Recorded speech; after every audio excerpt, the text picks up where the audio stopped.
Hi, this is Ron Gannett at Community Church, and during these days we are asking ourselves about the meaning of suffering. In fact, we're calling it a suffering sampler. We're looking at different reasons why Christians suffer. And today I'd like to come to the fourth reason, and I call it, the purpose is to mature us. God wants to shape us. God uses suffering sort of like a sandpaper to mold us into the image of His dear Son. Listen to these words from Romans chapter 5 and verse 3. Not only do we also rejoice in our sufferings, rejoice in sufferings? Why does he say that?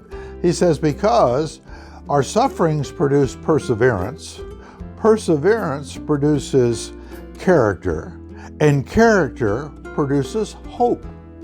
And hope does not disappoint us because God is pouring out His love in us.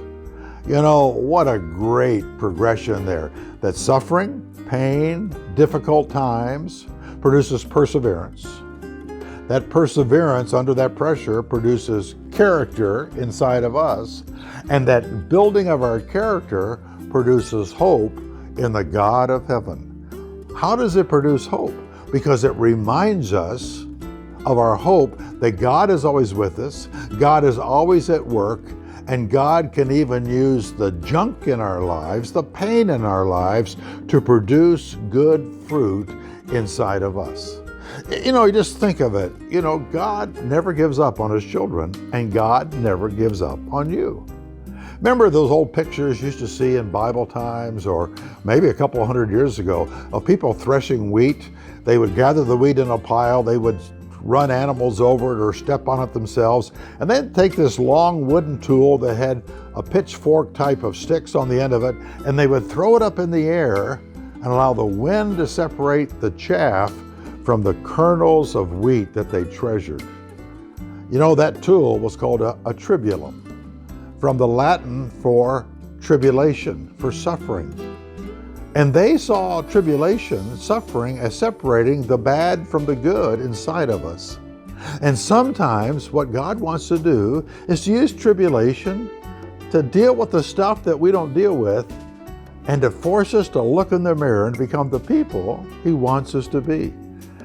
I wonder if that's why Job in chapter 23 and verse 10 said, refine me, test me, and I will come forth as gold. I'm sure you've experienced that in your life, where you've gone through a difficult moment and you've come out a different person. I had a blind friend in Canada. He went blind in his late 40s, and he said, Ron, if I hadn't gone blind, I wouldn't know the Lord like I know today. If I hadn't gone blind, I wouldn't have the ministry that I have today. And he said, yes, I wish I could see, but boy, I thank God for what He has done through my blindness.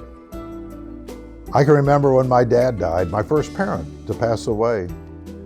And every time someone would call, or I'd see a card or a picture, I'd have a memory, my eyes would tear up, I'd get a little choky thinking about my father. It just would come over me, and I couldn't keep myself from it. And one day a counselor said, well, Ron, we call those grief bursts. And I thought that's exactly what they are, but I started calling mine love bursts. Because every time I would shed a tear when I would see a picture of my father, it would remind me how much I loved him. And then I started thinking, I wish I had had this feeling earlier in my ministry, because now I have a greater appreciation for what people go through when they lose their loved ones. And I minister to people on a regular basis that suffer loss. And yet God now has used my loss to help me to be a better servant in helping them. Oh, we can't explain all the stuff that comes our way, but man, let's look in the mirror. Let's watch God chisel. Let's watch Him sand. Let's watch Him refine, and to shape us into the people He wants us to be.